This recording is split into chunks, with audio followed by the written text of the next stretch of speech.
Insurance doesn't necessarily care that you can't run a marathon or a mile at a certain time. Insurance doesn't care that like you can't deadlift and hit those kind of performance metrics, right? It's all kind of based around getting you back to your day-to-day life. So there's a lot of things that we kind of tell them. It's like, hey, there's a lot of services that we provide that aren't necessarily covered by insurance.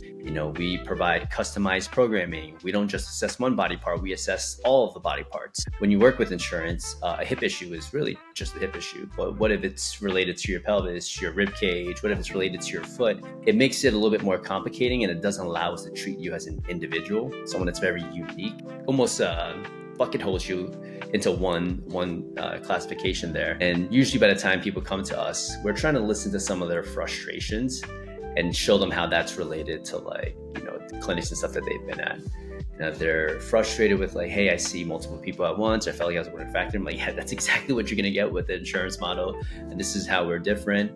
Or sometimes people are like, yeah, it doesn't feel like they were addressing the root cause. It's like, I have back pain, but they just looked at my back, and I feel like there's something else in the mix. I'm like, that's what happens in insurance clinics, and that's kind of how we operate.